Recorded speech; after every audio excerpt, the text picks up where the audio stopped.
कारिणे शङ्करं शङ्कराचार्यं केशवं बादरायणं सूत्रभाष्यकृतौ वन्दे भगवन्तौ पुनः पुनः। ईश्वरो गुरुरात्मेति मूर्तिभेदविभागिने व्योमवद्व्याप्तदेहाय दक्षिणामूर्तये नमः। ओम शांति शांति शांति। सिद्धांति ने नैयायिक का जो पक्ष था अन्यथा ख्यातिवाद, ठीक है। मैं नैयायिक के यहाँ क्या आपने देखा कि रजत जो है पूर्ववर्ती देश में, सुक्ति वाले देश में रजत जो है क्या कर रहा है कि दूषित नेत्र के कारण से वहां दिखाई पड़ रहा, अर्थात रजत सत्य है और पूर्ववर्ती इदम भी सत्य है। बीच में जो उसका संसर्ग है उसको मिथ्या ज्ञान क्यों मानते हैं? कहते हैं उसमें जो संसर्ग है वो नेदम रजतम या यम सुक्ति ज्ञान से बाधित हो जाता है, ठीक ना। तो उस संसर्ग के बाधित हो जाने से उसके उस ज्ञान को मिथ्या ज्ञान कहते हैं। नैयायिक का मत था, इसका सिद्धांति ने खंडन कर दिया। आपने पूर्व पक्षी का खंडन कर दिया, अब स्वपक्ष का मंडन आपको करना है। पर पक्ष का तो आपने खंडन कर दिया, तो अब पूर्व पक्षी जो है नैयायिक, जो यहाँ पूर्व पक्षी कौन है? नैयायिक। ये सिद्धांति से पूछ रहा है कि भाई कोई भी पदार्थ उत्पन्न होता, नैयायिक यहाँ क्या है कि अवयव से अवयवी उत्पन्न होता है, ठीक है। कपाल से घट की उत्पत्ति होती है, दो कपालों के संयोग से घट की उत्पत्ति होती है। ऐसे ही रजत के अवयवों से क्या उत्पन्न होगा? रजत उत्पन्न होगा। तो कहता है कि जी आपके मत में कैसे सिद्ध होगा? हमारे मत का तो आपने खंडन कर दिया अन्यथा ख्यातिक वद में। आप अनिर्वचनीय रजत जो मान रहे हो, कहां पर? सुक्ति में। तो वहां रज उसी को उठा रहे हैं। टीका में देखो, ननु एवं तरही, एवं तरही माने अलौक, उसमें लिख लेना चाहे तो अलौकिक सन्निकर्ष अप्रमाणिकत्वेन भ्रांति देशांतरीय क्लिप्त रजतादि विषयकत्वनभ्युपगमे। ये इतनी टिप्पणी लिखी हुई है। टिप्पणी को आप उसमें पुस्तक में आप उसमें रिकॉर्ड हो ही रहा है। तो वहां पर एवं तरही का अर्थ किया जा रहा है कि अलौकिक सन्निकर्ष को आपने क्या सिद्ध कर दिया पीछे ज्ञान दर्शन प्रत्याशक्ति को, कि अलौकिक सन्निकर्ष अप्रमाणिक, अप्रमाणिक है। भ्रांते देशांतरीय कृप्त रजतादि विषय जो आप हम मान रहे थे उसका विषयकत्व अनुभ्युपगमे। आप जो है हतस्थ रजत जो था, देशांतरी जो हतस्थ रजत है, उसको आप स्वीकार नहीं कर रहे हो। भाई आपने दो बातें कही कि हम अलौकिक से निकर्ष नहीं मानते, वो प्रमाणिक है। दूसरी बात आपने कहा कि जी ऐसा कोई इंद्रिय में शक्ति नहीं है कि जो कि यहां से बैठ करके 10 किलोमीटर दूर जो है देश में जो बाजार में जो रजत धरा हुआ है कमरे के अंदर, वो आके यहाँ दिखने लग गया है।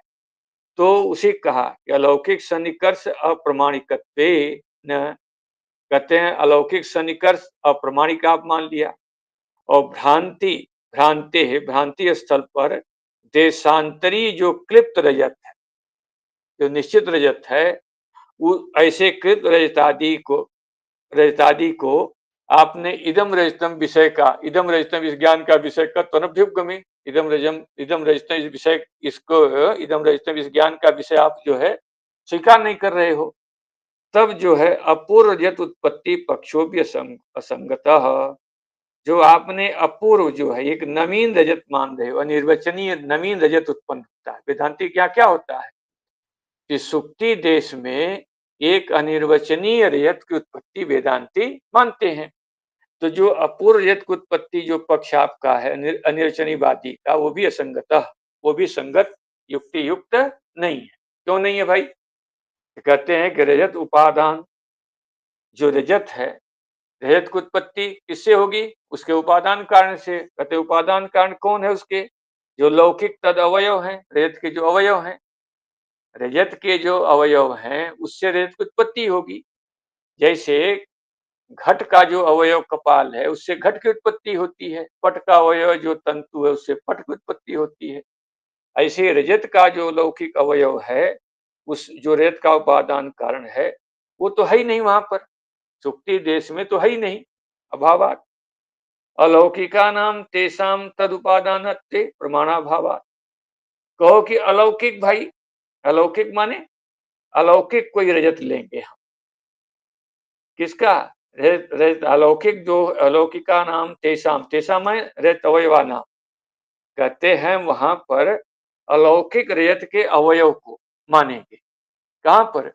सुक्ति देश में अलौकिक रजत का अवयव है, लौकिक तो नहीं है, ये तो हम मानते हैं, लेकिन लौकिक न होने पर एक अलौकिक रजत का अवयव है, उस अलौकिक रजत के अवयव को तदुपादान, मैं रजत का उपादान कारण मानोगे तो कहते हैं प्रमाणाभाव, कहते हैं इसमें कोई प्रमाण नहीं है कि सुक्ति स्थल पर अलौकिक रजत है, अलौकिक रजत का अवयव है, उससे रजत उत्पन्न होता है, ऐसा कोई मानने में प्रमाण नहीं है। इति संकते, ऐसा वो शंका कर रहा है। कौन? पूर्व पक्षी यहाँ पर शंका कर रहा है।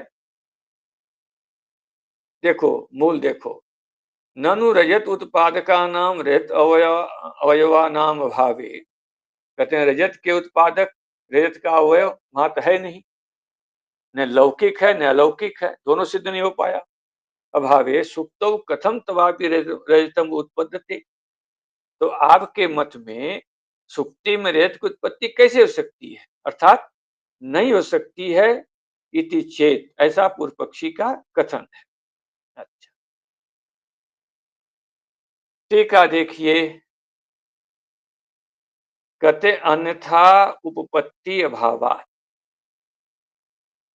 कहते हैं कि इदम रजतम ये ज्ञान हो रहा है, इदम रजतम ये ज्ञान हो रहा है, ठीक है, इस ज्ञान का विषय तो आपको मानना पड़ेगा। क्या जब अयम घटा ये ज्ञान हो रहा है, तो इस ज्ञान का विषय घट को तो आपको मानना पड़ेगा। घटम बिना, घट विषयम बिना अयम घट इति ज्ञानम न उपपद्यते, जब घट विषय नहीं होगा तो घट का ज्ञान कहां से हो पाएगा? जो चीज है ही नहीं उसका ज्ञान हो ही नहीं सकता। जो आकाश में पुष्प है ही नहीं, उसका ज्ञान होता नहीं है। तो कहते हैं कि अन्यथा उत्पत्ति, अन्यथा उत्पत्ति अभावात, अन्यथा उत्पत्ति इसकी हो नहीं सकती है, न लौकिक सिद्ध कर पाए न अलौकिक सिद्ध हो रहा है। तो पारिशेषात रजत उत्पत्ति अंगीकार आवश्यकत्वात्, तो जब आपने लौकिक, आपने स्वयं दिखा दिया पूर्व पक्षी ने कि रजत के अवयव है नहीं, अतः वहां रजत के अवयव से उत्पत्ति नहीं सकती है, अलौकिक अवयव है नहीं, तो अन्यथा उत्पत्ति माने दोनों प्रकार की उत्पत्ति, किसी भी तरह से उसकी उत्पत्ति नहीं हो पा रही है। तो क्या मानना पड़ेगा? कि ये मानना पड़ेगा कि अन्यथा उत्पत्ति भावात, तो न लौकिक अवयव हैं जिससे रजत उत्पन्न हो, न अलौकिक अवयव हैं जिससे रजत है उत्पन्न हो। अन्यथा उत्पत्ति भावात परिशेषात रजत उत्पत्ति अंगीकार से आवश्यकत्वात्, रजत की उत्पत्ति का अंगीकार आपको आवश्यक करना पड़ेगा। तद अनुकूला तद सामग्री कल्पनीय, इसलिए उसके अनुकूल उसकी सामग्री कल्पना करनी चाहिए। इति समाधानम प्रतिजानीते, ऐसा समाधान जो है कि प्रतिज्ञा करते हैं। भाई आपको ये मानना पड़ेगा कि जो ज्ञान होता है उसका विषय तो होगा। अब विषय वहां पर कैसे है, आपने स्वयं खंडन कर दिया कि भाई ने उसके लौकिक अवयव हो न अलौकिक, ठीक है। तो कहते हैं कि वहां पर पूर्व पक्षी कह रहा है, सिद्धांति कह रहे हैं अन्यथा उत्पत्ति भावात, माने अन्यथा किसी प्रकार से न लौकिक अवयवों से रजत की उत्पत्ति सिद्ध हो रही न लौकिक अवयव सिद्ध हो रही है। किसी प्रकार की उत्पत्ति का अभाव हो जाने से, तब अभाव हो गया तो फिर क्या मानना पड़ेगा? परिशेष रूप से वहां रजत तो है, इसलिए रजत की उत्पत्ति तो आपको स्वीकार करनी पड़ेगी, क्योंकि विषय के बिना ज्ञान तो होता नहीं है, ठीक।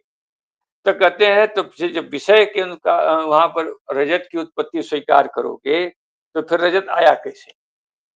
तो जो रजत आया है उसके लिए सामग्री कल्पना करनी पड़ेगी, ठीक है। तद अनुकूला, जिस रजत की उत्पत्ति आप स्वीकार कर रहे हो उस रजत के अनुकूल सामग्री की कल्पना करोगे।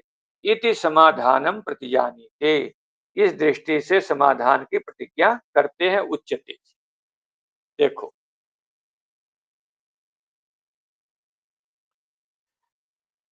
नहीं मूल देखो, नहीं लोक सिद्ध सामग्री प्रादभाषिक रजत उत्पाद का, कहते हैं कि लोक में जो सिद्ध सामग्री है, ठीक है, वो प्रादभाषिक रजत की उत्पादिका नहीं। जो रजत उत्पन्न होता है तो रजत की जो सामग्री है जिससे रजत बनता है, कहते हैं वो वहां पर तो है। अतः हम लोक सिद्ध सामग्री से प्रादभाषिक रजत की उत्पादिका नहीं है। किंतु विलक्षण, किंतु कहते हैं लोक सिद्ध सामग्री से जो प्रादभाषिक रजत की उत्पादिका सामग्री विलक्षण। टीका देखिएगा, लौकिक उपादान अभावात, कहते हैं लौकिक उपादान के न होने से रजत उत्पत्ति न संभवती थी न सांप्रतम। आपने कहा लौकिक उपादान, लौकिक उपादान कौन है? रजत के अवयव है। जब रजत के अवयव नहीं है, अभावात, रजत के अवयव का अभाव होने से नैयायिक ने कहा कि रजत की उत्पत्ति न संभवत, कहते संभव नहीं है।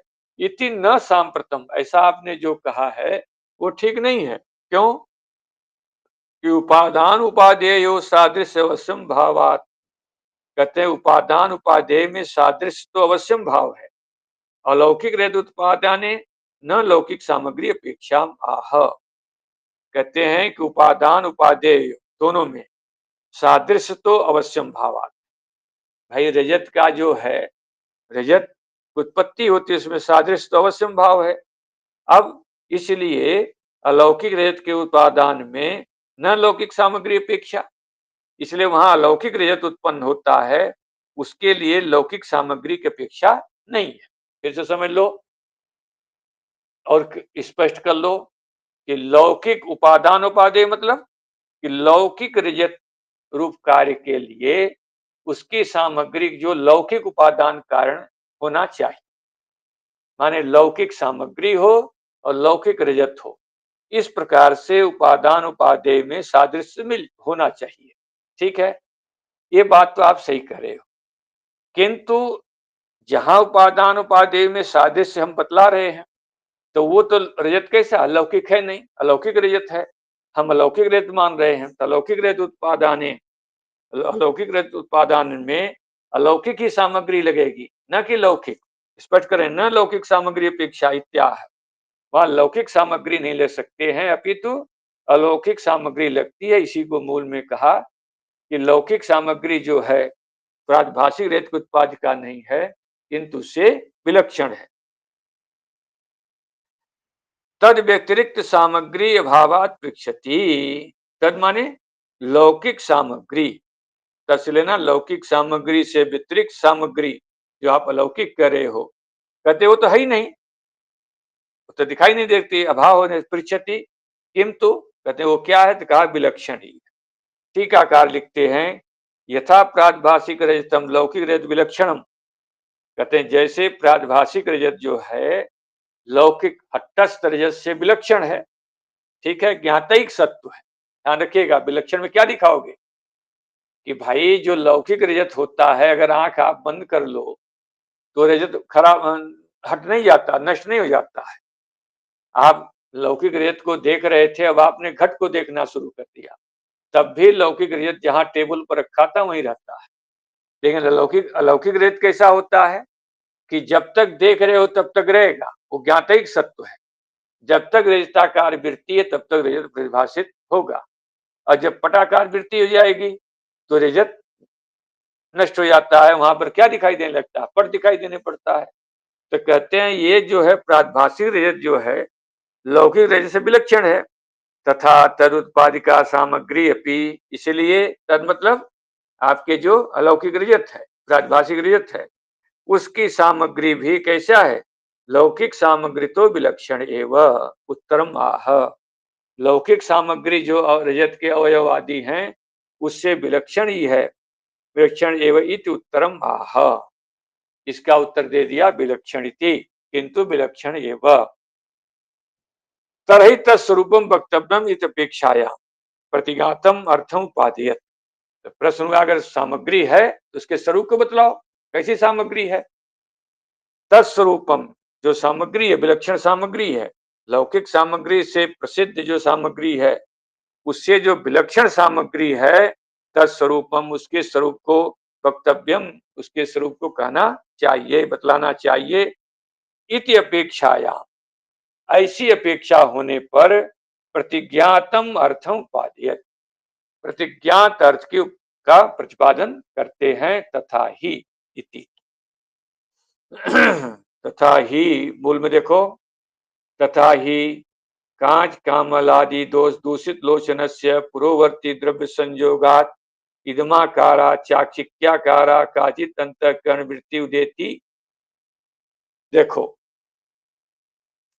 अब यहां पर दो चीज का ख्याल रखना, इस विषय को ध्यान रखना कि पीलिया आदि जो दोष होता है नेत्र में, कांच कामल, ठीक है, आपके कामल दोष कौन होता है, कामल दोष वही जो पीलिया रोग बोलते हैं।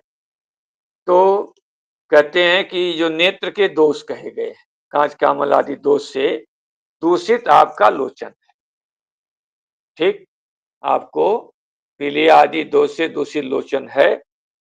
तो उस समय क्या है, पूर्ववर्ती द्रव्य संयोगा, पूर्ववर्ती द्रव्य कौन है, सुक्ति, सुक्ति है। एक प्रसंग पकड़ के चलो, सुक्ति को ले लो या सर्प को, तो इसमें सुक्ति पकड़ रखा है, सुक्ति को ही पकड़ करके समझो। तो कांच कामल आदि दोष से दूषित लोचन से जब पूर्ववर्ती द्रव्य का संयोग हुआ, संयोग संबंध हुआ, तो संयोग संबंध होकर के इदमाकारा वृत्ति बनी, ठीक है, इदमाकारा जो है वृत्ति कोई बनती, ठीक। और क्या है, इदमाकारा, एक तो वृत्ति बनी इदमाकारा यहां पर, ठीक। तो कहते हैं इदमाकारा वृत्ति क्यों नहीं बनी भाई, प्रश्न हुआ कि यहां पर इदमाकार की वृत्ति क्यों बनी, कोई आपसे पूछ दे इदमाकारा वृत्ति क्यों बनी, ठीक ने। तो वहां पर आप बोलिएगा कि जब नेत्र में दोष है तो उस दोष के कारण से वहां पर सुक्तित्व प्रकारक, सुक्ति से अवच्छिन्न जो चेतन का भान न हो करके क्या भान हुआ, इदमा अवच्छिन्न चेतन का भान होता है, ठीक है, आई बात समझ में। तो पहले क्या बनी कि इदमाकारा, इदमाकारा में तुरंत आपके मन में संशय आएगा कि भाई इदमाकारा यम सुक्ति क्यों नहीं वृत्ति में, सुक्तिकार के आकार की वृत्ति क्यों नहीं बनी। तो वहां सुक्तित्व प्रकारक सुक्ति का जो है दोष के कारण से भान नहीं हुआ, केवल क्या भान हुआ, कुछ है, इदमाकारा भान हुआ। फिर क्या भान हुआ, इदमावच्छिन्न चेतन हुआ। पुनः क्या है कि चाक्षिक्याकारा काचित अंतःकरण विदेती उदेती, ठीक। फिर वहीं पर चाक्षिक आकार की वृत्ति अवच्छिन्न चेतन हुआ, ठीक। अब यहां पर जो है काचित अंतःकरण, दोनों पंक्ति लगाइएगा, ये वेदांत की प्रक्रिया है कि कांच कामल आदि दो दूषित लोचन से पूर्ववर्ती द्रव्य के साथ संयोग होने से इदमाकारा एक वृत्ति बनी, इदमावच्छिन्न चेतन हुआ। फिर चाक्षिक्याकारा काचित अंतःकरण विदेती, माने कि वहां पर चाक्षिक्यावच्छिन्न, चाक्षिक्याकारा जो वृत्ति बनी, दिखा नहीं वृत्ति उदेती, उस वृत्ति से अवच्छिन्न क्या हुआ, चेतन हुआ। अब ये दोनों जो चेतन है, इदमावच्छिन्न चेतन और चाक्षिक्यावच्छिन्न चेतन, इदमावच्छिन्न चेतन हुआ, चाक्षिक्यावच्छिन्न चेतन हुआ, ठीक।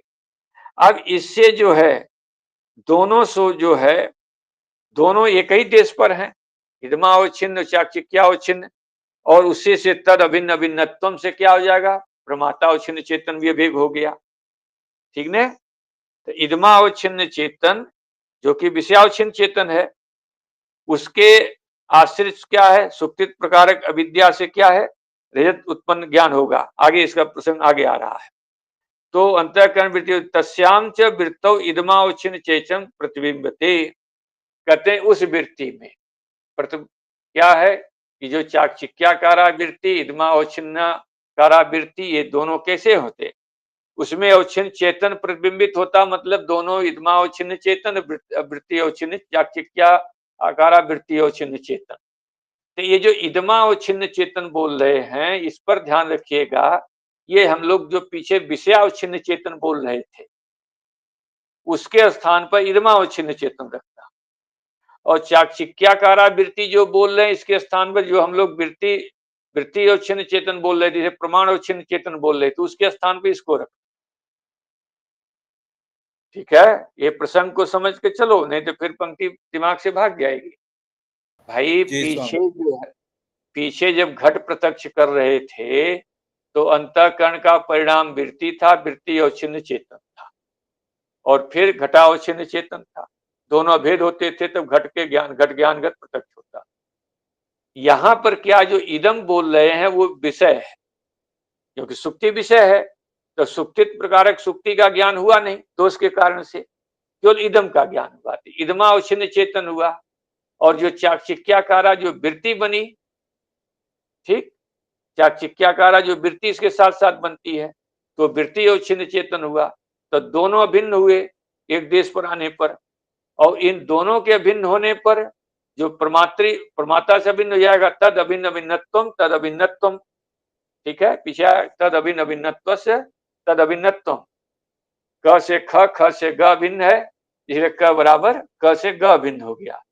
तो चाकचिक्या अवच्छिन्न वृत्ति हो गई, उससे वृत्ति अवच्छिन्न हो गया इदमा अवच्छिन्न चेतन, उससे अवच्छिन्न हो गया प्रमात्री अवच्छिन्न चेतन, तीनों अभिन्न हो गए। यहां तक आप पहुंच गए हैं। ठीक, कहते उसे लिखा। हाँ, ये जो दो तरह की वृत्ति बन रही है, एक तो इदमाकारा। हाँ, इदमाकारा को ले जाइए सुक्ति के पास। हाँ, तो इदमाकारा तो बनी दोष के कारण, जैसे कि वहां मंदंधकार हुआ था दोष रज्जु अज्ञान में। तो मंद अंधकार को मत लो, यहाँ पर मंद अंधकार लेते हैं, जो रज्जु में सर्प होता वहां लेते हैं।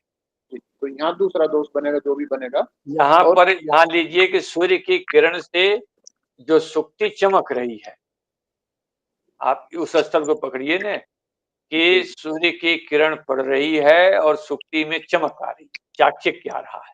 ठीक है जी। तो वृत्ति पहले पहुंची, तो वृत्ति दोष के कारण से दूषित लोचन है, तो पूर्ववर्ती द्रव्य से संयोग होने पर सुक्तित्वावच्छिन्न सुक्ति के आकार की वृत्ति नहीं बन पाई। सुक्ति के आकार की वृत्ति नहीं बन पाई, उसको स्कट भान नहीं हुआ कि सुक्ति है, तो केवल इदमाकार की वृत्ति बनी, इदमावच्छिन्न चेतन बना। और जो चमकशीला चमक रहा है वो देख रही है वृत्ति अंतःकरण की साथ साथ।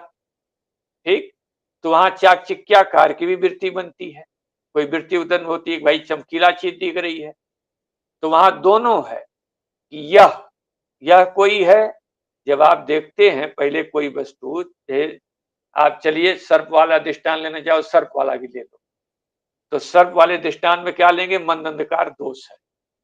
ठीक, अब रस्सी पड़ी है, तो मंद अंधकार के कारण से नेत्र को इतना भान हुआ कि यह, बस उसके टेढ़ा मेढ़ा देख करके क्या वृत्ति उत्पन्न जाती है, वो सर्पाकार वृत्ति की उत्पन्न होती है, वो जो एक टेढ़ा मेढ़ापन के आकार का भान होता है। तो दोनों वृत्तियां मिलती, टेढ़ा मेढ़ा, पहले आपको टेढ़ा मेढ़ा दिखता है, तब टेढ़ा मेढ़ा देखा, यहाँ चाकचिक्य दिखा, तो वहां टेढ़े मेढ़े का आकार बनी, इदमाकार बनी, दोनों मिलती है और दोनों प्रमात्री चेतन से भिन्न। ठीक है, अब उसके यहाँ पर जो इदमावच्छिन्न चेतन के साथ साथ जो है, वहां पर जो इदमावच्छिन्न चेतन के आश्रित जो अविद्या है, वो अविद्या जो है आगे बतलाएंगे कि वो ज्ञान रूप से, जो सतोगुण भाग है वो ज्ञान रूप से, रजोगुण भाग है वो क्रिया रूप से, और तमोगुण भाग जो विद्या का है वो क्या है, सर्प आदि रूप से, रेत आदि रूप से परिणित होता है। और जहां पर घट का प्रत्यक्ष होता है, वहां पर क्या है कि अंतःकरण अवच्छिन्न चेतन की वृत्ति जो जाती, वृत्ति अवच्छिन्न चेतन, उस वृत्ति में आरूढ़ जो चेतन है वो जाकर के घटावच्छिन्न के आश्रित या रज्जु अवच्छिन्न चेतन के आश्रित जो विद्या है, उस विद्या का नाश कर देती है, तुला विद्या का। तो जब तुला विद्या नहीं रहेगी, तो तुला विद्या का जो है सतोगुण का कार्य ज्ञान और उसका जो रजोगुण का कार्य जो क्रिया और तमोगुण का कार्य जो है सर्प आदि का, फिर वहां उत्पत्ति हो ही नहीं सकती। प्रक्रिया को पकड़िए आप, फिर बात समझ में आएगी। ठीक हुआ? जी तो यहाँ दो वृत्तियां बनी, जहां सर्प लेना वहां पर मन अंधकार लेना, यहाँ पर जो है चाक्षिक है, दिन की कहानी है, रात की कहानी नहीं है। मन अंधकार कांच कामल आदि दोष से दूषित लोचन है, पूर्ववर्ती दब के संजोग से इदमाकारा वृत्ति बनी और चाक्षिक्याकारा काचित अंतःकरण वृत्ति उदेती, दोनों हुई। तस्याम च वृत्तौ, द्विवचन लिखा ना वहां पर, एक इदमाकारा वृत्ति और एक अंतःकरण की उत्पन्न हुए अंतःकरण चाक्षिक्याकारा वृत्ति। तस्याम च वृत्तौ, ठीक उन दोनों वृत्तियों में क्या है, इदमावच्छिन्न चैतन्यम प्रतिबिंबति, जो उसमें चेतन इदमावच्छिन्न चेतन उसमें प्रतिबिंबित, माने दोनों चेतन एक हो, माने इदमावच्छिन्न चेतन और चाक्षिक्यावच्छिन्न वृत्ति अवच्छिन्न चेतन दोनों एक हो गए। अब आगे चलो उसी को समझा रहे हैं। तत्र पूर्वोक्त रीत्या वृत्ति निर्गुणेन इदमावच्छिन्न चैतन्यम वृत्ति अवच्छिन्न चैतन्यम प्रमात्र चैतन्यम च अभिन्नम भवति। यहां तक प्रक्रिया आपको समझ में आ गई हो, तो पढ़ने की देर है कि पूर्वोक्त प्रकार से वृत्ति के निर्गमन से इदमावच्छिन्न चेतन, ठीक, वृत्ति अवच्छिन्न चेतन और प्रमात्र अवच्छिन्न चेतन तीनों एक हो गए। जैसे आपने वहां पर देखा था कि घटावच्छिन्न चेतन घटाकारा वृत्ति अवच्छिन्न चेतन अभेद हो गए, फिर उसके बाद तद अभिन्न अभिन्नत्व तद अभिन्न अभिन्न से तद अभिन्नत्व, इस नियम से प्रमात्र चेतन भी उससे अभिन्न हो गया। जो भाई प्रमात्री अवच्छिन्न चेतन से अभिन्न वृत्ति अवच्छिन्न चेतन, वृत्ति अवच्छिन्न चेतन से अभिन्न कौन था, विषय अवच्छिन्न चेतन, अतः प्रमात्री अवच्छिन्न चेतन से अभिन्न क्या हो जाता, विषय अवच्छिन्न चेतन। ये आप प्रक्रिया कई बार आप पढ़ चुके हैं। चलो आ जाओ नीचे देखो, अर्थ तथा तत्व चैतन्य प्रतिबिंबते सती, तत्व चैतन्य के प्रतिबिंबित होने पर पूर्वोक्त रीत्या बने, कहते कौन सी तरकीब आप बता रहे हो, तो कहते हैं कि वहां पर जो पूर्वोक्त रीति ये है कि जो हमने तड़ाक में उदक का जो दृष्टांत दिया, तड़ाक से नाली के द्वारा जल निकला और फिर वो जल जा करके खेत में जैसा खेत रहता तदाकार हो जाता है, तो तीनों जल एक हो जाते हैं, एक साथ मिल जाते हैं। ऐसे ही देखिएगा, ततश्च, यहां तक अर्थ लगा सबको? जी समझ। अच्छा, ततश्च मतलब त्रिविध चैतन्य सभेद संपत्ति अनंतरम च, त्रिविध चेतन कौन हुए, प्रमात्री अवच्छिन्न चेतन, विषय अवच्छिन्न चेतन और वृत्ति अवच्छिन्न चेतन। यहाँ उसको किस शब्द से कह रहे हैं कि इदमा इदमा अवच्छिन्न चेतन, चाक्षिक्याकारा वृत्ति अवच्छिन्न चेतन और प्रमात्री अवच्छिन्न चेतन, तीनों चेतनों के अभिन्न हो जाने पर, ठीक है। तो कहते हैं आगे मूल देखो, ततश्च प्रमात्री चैतन्य अभिन्न विषय चैतन्य निष्ठा, प्रमात्री चैतन्य से अभिन्न कौन हो गया है, विषय चेतन इदमावच्छिन्न चेतन, उसके निष्ठ जो कौन अविद्या है, कौन अविद्या है, किसका ज्ञान नहीं उसको हो रहा है, सुक्तित्व प्रकारक का ज्ञान नहीं हो रहा है।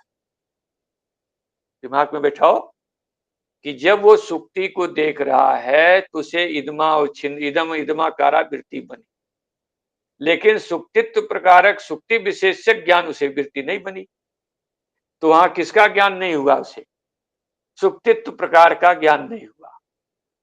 उसमें विशेष जो भाषित हो रहा है इदम पूर्ववर्ती देश पर, वो इदम में सुक्तित्व अगर प्रकार भाषित हो जाता, सुक्तित्व का ज्ञान हो जाता, तब तो उसे यम सुक्ति का ज्ञान हो जाता।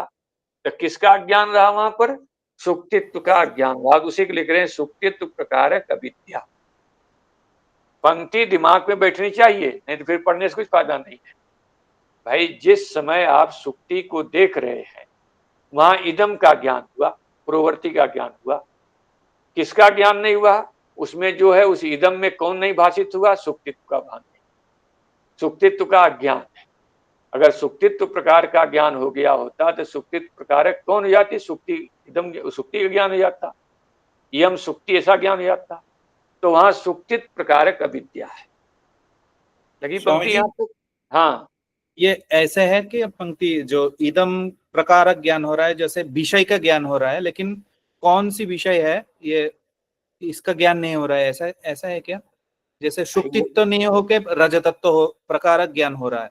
ना ना ना, बहुत आगे चले गए।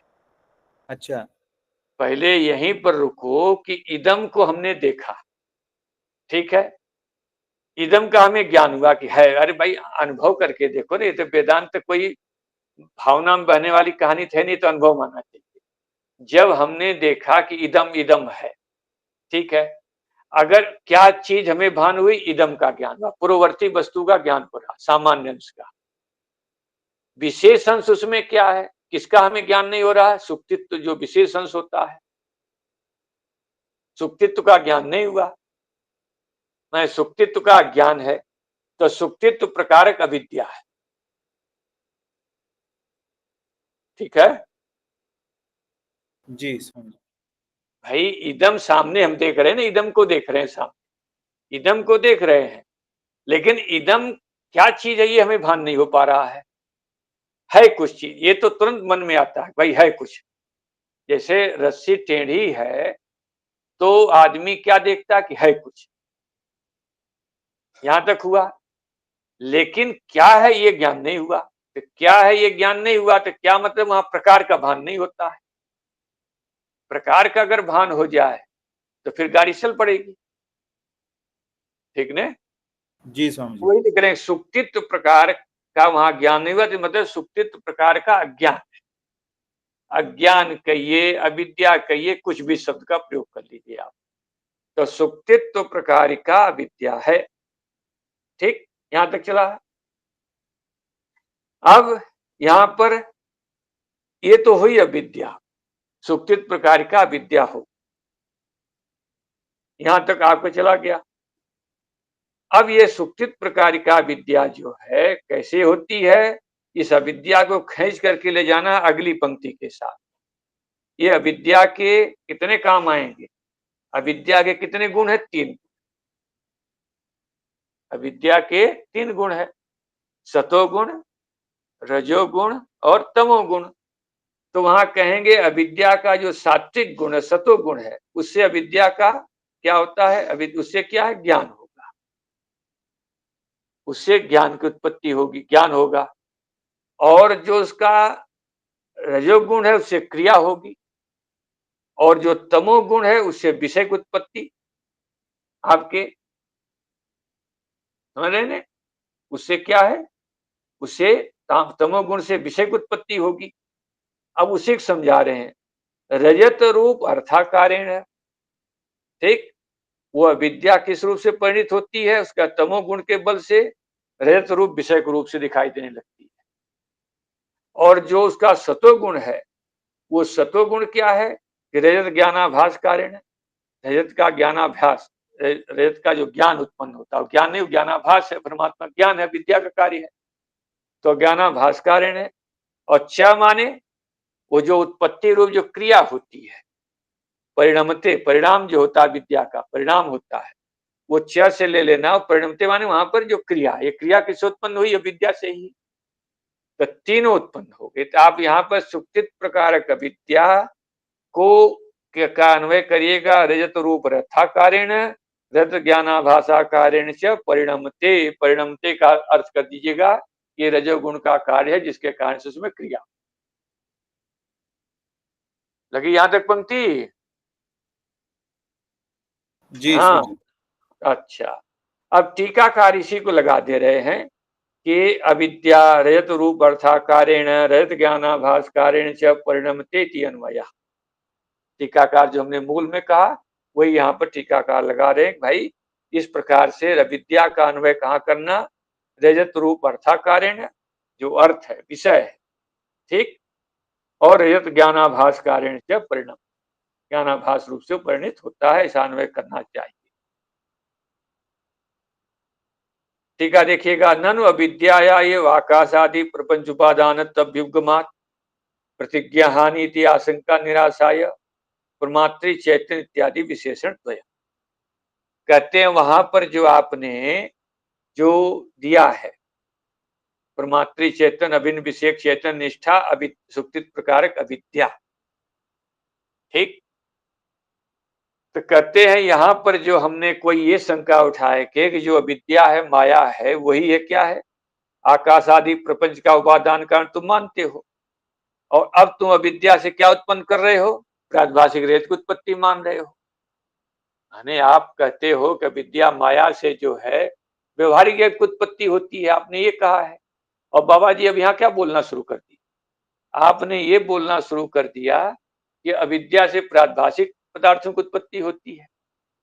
एक तरफ तो आप बोले व्यवहारिक उत्पत्ति होती है, एक तरफ प्रातिभाषिक, ये तो प्रतिज्ञा हानि हो गई। तो कहते हैं ऐसा, इस आशंका के निराश के लिए प्रमात्री चैतन्य इत्यादि विशेषण द्वयम्। कहते हैं जो प्रमात्री चैतन अभिन्न विषय चैतन्य निष्ठा, प्रमात्री चैतन से अभिन्न जो विषय चैतन निष्ठा, ठीक है, कौन ये विद्या कौन सी है, विषय चैतन्य के आश्रित रहने वाली जो विद्या है। प्रमात्री चैतन से अभिन्न जो है विषय चेतन के रहने वाली जो सुप्तित प्रकार का विद्या है, न कि जो है ब्रह्म के आश्रित रहने वाली आश्रित विषय निर्विभाग क्षितिरेव केवला, वो जो मूला विद्या है, शुद्ध जो माया जो है, वो माया को हम नहीं यहाँ कह रहे हैं। वो तो उस माया से जो ब्रह्म के आश्रित रहने वाली माया है, उससे आकाश आदि की उत्पत्ति कही गई है, न कि ये जो विषय आदि और छिन्न जो चेतन उसके रहने वाली जो माया से आकाश आदि की उत्पत्ति कही गई है। उससे तो क्या है, प्रातिभाषिक पदार्थ आदि की उत्पत्ति होती है, ऐसा मानने में कोई दोषण नहीं है। ननु यथोक्त विद्या सर्वदा यथोक्ता कारण कुतो न परिणमते चेत।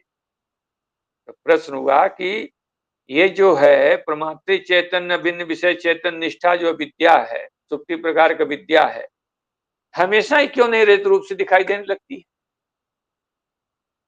उस विद्या से हमेशा ही रेत रूप अर्थ की उत्पत्ति रहे, बाजार जाने की जरूरत ही नहीं है, उसी से रेत बनता रहेगा। कहते हैं उससे यथोक्त विद्या जो मैं सुप्तित प्रकारक जो विद्या है, सर्वदा यथोक्ता कारण है, यथोक्त प्रकार से कुतो न परिणत, क्यों नहीं परिणित होती है, चेत कहते हैं निमित्त कारण विरहात इति प्रे निमित्त कारणम आह। कहते हैं कि वहां निमित्त कारण नहीं रहता है, जब निमित्त कारण उपस्थित होता है तब जाकर के उसके आश्रित जो विद्या है, सुप्तित प्रकार की विद्या है, उससे रेत की उत्पत्ति होती है। और जब निमित्त कारण नहीं रहता है तब सुप्तित प्रकार की विद्या से रेत आदि की उत्पत्ति नहीं होती है। कहते हैं कौन सा निमित्त है, तो मूल में दिखा रहे हैं कि रजत संस्कार, वहां लिखा ने कि चाक्षिक आदि सादृश्य संदर्शन समुद्बोधित। कहते हैं चाक्षिक्य क्या है, चाक्षिक्य जो रजत में चाक्षिक्य है और सुक्ति में भी चाक्षिक्य है। आदि सादृश्य का संदर्शन, संदर्शन माने सम्यक दर्शन, माने कि जैसा हमने चांदी को देखा चमकते हुए, ठीक वैसे ही यहाँ पर भी हम क्या देख रहे हैं, चाक्षिक वैसा चमकता हुआ देख रहे हैं। ऐसे समदर्शन, सम्यक दर्शन हो रहा है, उसको जरा सा भी संशय नहीं। अगर संशय हो जाता तो वो फिर विचार करता, वो एकदम से निश्चित हो जाता कि चांदी ही है। तो जैसे चांदी बाजार में चमकती वैसे ही चांदी चमकने वाली है। ऐसा संदर्शन से क्या है, समुद्बोधित, सम्यक उद्बोधित, वो क्या है, रजत संस्कार। रजत संस्कार से सग्री चीना माने सहित क्या है, कांच आदि दोष सम अवहिता, उस समय जो कांच आदि दोष के से समवहिता माने उससे सहित। ठीक, कौन है, इन दोषों के सहित जो विद्या है, केवल विद्या से सुप्तित प्रकार का विद्या से ये रहित रूप अर्थात कारण रहित ज्ञानाभास कारण परिणाम नहीं होता है। इसके साथ साथ ये निमित्त कारण चाहिए। कितना निमित्त कारण है, माने सादृश्य का संदर्शन से उद्भूत जो रेत का संस्कार है, वो संस्कार जब सामने आ जाता है तब उस संस्कार, वो संस्कार क्या, निमित्त कारण, तब उस निमित्त कारण को लेकर के जो अविद्या है, सुप्तित प्रकार का विद्या है, तब जाकर के रेत रूप अर्थात कारण परिणम थे। अब आपके मन में शंका है, कि अगर वो संस्कार नहीं है तो देखिए जहां वो संस्कार नहीं होता है तो वहां पर क्या है, मान लो किसी को ये संस्कार नहीं है कि भाई रजत चमकीली है और ये भी चमकीली दिख रही है, किसी को ये संस्कार नहीं है, अभी क्या किसी के मन में संस्कार आया कि भाई हमने कहीं पर जो है बर्फ देखा था, बर्फ का संस्कार है, चमक रहा था और यहाँ चमका रहे, उसको जो सुप्तित प्रकार का विद्या वहां भाज नहीं, वहां पर दूसरे भाषित होने लगे।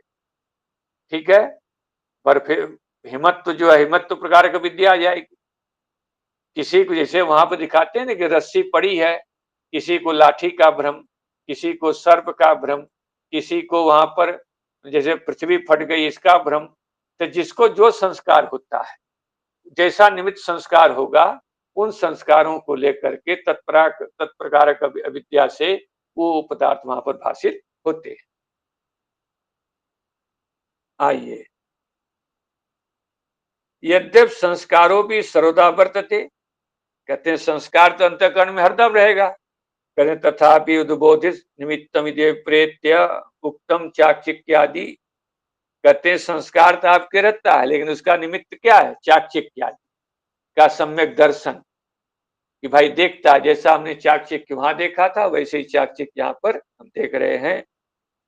इसी के लिखा है मूल टीकाकार ने, चाक्षिक्यादेशादि संदर्शनेन समुद्बोधित संस्कार तद लक्षणया सामग्रिया सहकृता, कहते हैं चाक्षिक आदि का सादृश्य का संदर्शन, जो चाक्षिक रजत में है वही चाक्षिक क्या है यहाँ पर सुक्ति में दिखाई दे रहा है। दोनों चाक्षिक को एक मान करके उसने क्या सोच लिया, ये रजती है, उसका सम्यक दर्शन से उद्बोधित जो रजत का संस्कार है, उस लक्षण वाली सामग्री के सहकृत जो विद्या है, उस अविद्या से क्या होता है कि रजत रूप विषय का और रजत के ज्ञान का और साथ साथ उसकी जो क्रिया है, परिणाम होता है, ये सभी वहां पर परिणित होता है।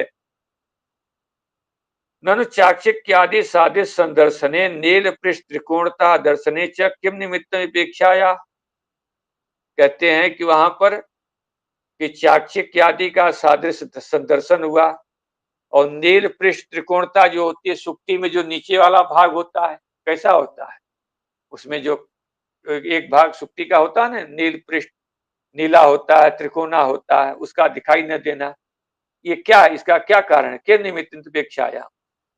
तो इसका उत्तर दे दिया इन्होंने कि उस समय जो है क्या है, कांच आदि दोष। ठीक, तो सग्री चीना के बाद में कांच आदि दोष समझता, मान नेत्र में दोष था, जिस दोष के कारण से व्यक्ति जो है उसके नील पृष्ठ को नहीं देख पाया जो देखना था, और नील पृष्ठ का नहीं देख पाया और चाक्षिक आदि केवल सादृश्य संदर्शन में लगा रहा, और वहां पर रजत का ज्ञान लेकर के रजत को लेने के लिए दौड़ पड़ता है। अब प्रसंग बस परिणामते लिखा है, तो परिणामते लिखा है, अविद्या का परिणाम लिखा है, तो कहते हैं अविद्या का परिणाम आ गया तो परिणाम दो प्रकार का होता है, एक समसत्ता परिणाम होता है। ठीक, समसत्ता यहाँ कार्य होता है उसे कहते हैं परिणाम, और जहाँ उपादान विषम सत्ता कार्य होता है उसे कहते हैं विवर्त। ये विषय आपके सामने आ रहा है, इसको कल बता। ठीक, ओम पूर्णमदः पूर्णमिदं पूर्णात् पूर्णमुदच्यते पूर्णस्य पूर्णमादाय पूर्णमेवावशिष्यते।